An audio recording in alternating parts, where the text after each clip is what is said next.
Welcome to Two Open Doors, the podcast that explores our power to open or close the doors of relationship with the important people in our lives.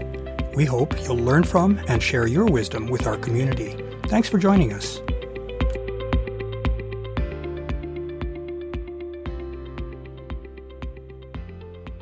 What is relationship energy and how does it play into our relationships?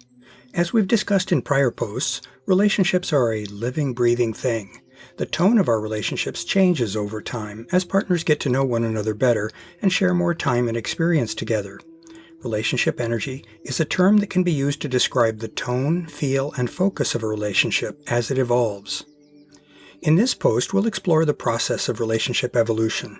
We'll take a look at two particular types or flavors of relationship energy. As we'll see, each of these offers something unique and different and yummy in different ways. The early days, weeks, and months of a relationship can be a heady and turbulent time. During the earliest phase of a relationship, the partners have been drawn together by their attraction for one another. However, they have not yet had much time to really get to know one another. What that implies is that early interactions are guided mainly by how the partners perceive one another, that is, by their mental models of one another. In a nascent relationship, anything seems possible. We look at our partner through rose-colored glasses. We wear our dreams and aspirations for the relationship on our sleeve, and we're eager, though sometimes also a little afraid, to share our hopes with our partner. In the early phase of a romantic relationship, we're literally under the influence of our brain chemistry. We're brought together by the lust, or desire for sexual gratification, that's mediated by testosterone and estrogen. Libido grows in both partners. Following our initial connection, the connecting threads of attraction are strengthened by jolts of reward-inducing dopamine, energy-producing norepinephrine, and a tendency toward compulsive focus on the partner, which accompanies a drop in serotonin. In this phase of romance, both partners may feel energetic, full of giddy delight, and relatively unfocused on other needs, such as interest in eating or sleeping. The partner is everything. Rational behavior and self-awareness are reduced or displaced by the giddy feelings of romance. Eventually, typically within a year or so, the fire of attraction gives way to a steadier but less intense warmth of connection, driven by the influence of vasopressin and oxytocin, the cuddle hormone. The partners bond with one another and develop feelings of sharing intimately with one another. This closely choreographed symphony of hormonal influences is undoubtedly nature's way of furthering the procreation of our species. New relationship energy, or NRE, is a label that's sometimes applied to the heady feelings that accompany a new relationship.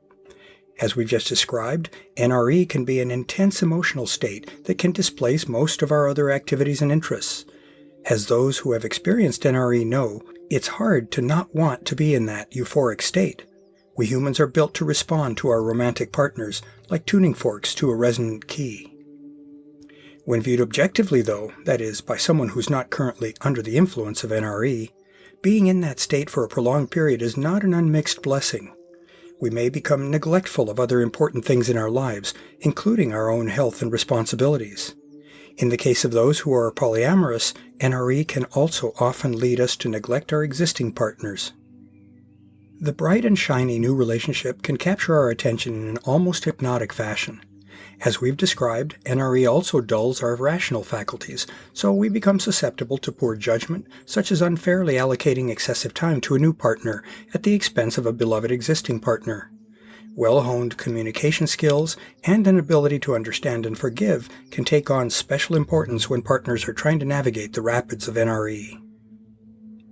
There's another kind of relationship energy that gets far less attention than NRE, but which I believe to be at least as important and impactful.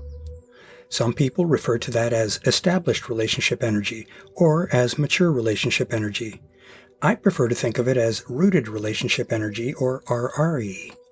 While in a sense the purpose of new relationship energy is to bring two partners together, I see the function of RRE as embodying the connection between the partners in an established and healthy long-term connection. From that perspective, RRE is the energy that flows between the partners in the bonded phase of a relationship. As we've noted, the quality or tone of RRE is different from that of NRE. Rooted relationship energy doesn't have the heat or urgency of new relationship energy. It's more companionate, more reflective of two people who have come to know and love one another deeply, and who revel in sharing the journey of life together. As someone who has been in a blissful and soul-satisfying married relationship for 20 years, I know RRE well. That's the energy that underlies the frequent smiles and laughter between me and my beloved wife Penny, and it's the energy through which our welcome cuddling transports us into a warm and wonderful space of our own, away from the cares and travails of daily life. For some, the notion of rooted relationship energy may seem sickly sweet and cloying, or even corny and unsustainable. For me, though, RRE is not only real, it's probably the most soul-satisfying and pleasurable thing that I experience in my life. I've heard it said that some who are in new relationships have expressed something like envy for those who are enjoying RRE. Perhaps such people implicitly recognize the lasting value of a healthy and satisfying relationship in which the RRE unites and feeds both partners. One of the reasons that I see this kind of relationship energy as rooted is that while the seeds of a lasting relationship may be planted under the influence of attraction and then germinate in the heat of arousal and shared romantic experiences, the relationship doesn't really develop the deep roots that sustain it until the bonded phase of the relationship. Like seeds that fall on different kinds of ground and experience different weather conditions, not all relationships reach the bonded stage. Deep relationship roots can develop only between partners who genuinely love and like one another. Such partners may differ in their interests, experiences, and personality, but they basically live in the same world. They develop mutual trust and respect, in addition to enjoying each other's company. They communicate well with each other, and they are kind, forgiving, and accepting toward one another. In prior posts, we've encountered the notion of the relationship escalator, in which our society prescribes a sequence of expected evolutionary steps for an intimate relationship. Those steps start with attraction, proceed through a series of increases in commitment to the relationship, and then progress through family life and into a post-family phase. I'd like to suggest that while I don't see a rigid and socially defined set of stages in the evolution of an intimate relationship, I do believe that there's a pattern to the development of intimate connections. Maybe it's a relationship river rather than a narrow and inflexible escalator. We're carried along by the flow, though we can swim with or against the current. We may find ourselves in the shallows or swept on shore. Eventually, though, we find that we're carried to the ocean, where confining riverbanks give way to boundless horizons. In that image of how an intimate relationship develops, there's both an element of chance or luck and a set of decisions and actions that we choose to take. The outcome depends on both. Relationship has a certain element of mystery to it. How we find and recognize our potential soulmates isn't governed solely by science or by our free will. Instead, we're subject to chance meetings and to what we're able to perceive at a given point in our personal evolution. Similarly, we can choose to respond to a particular opportunity for connection or not.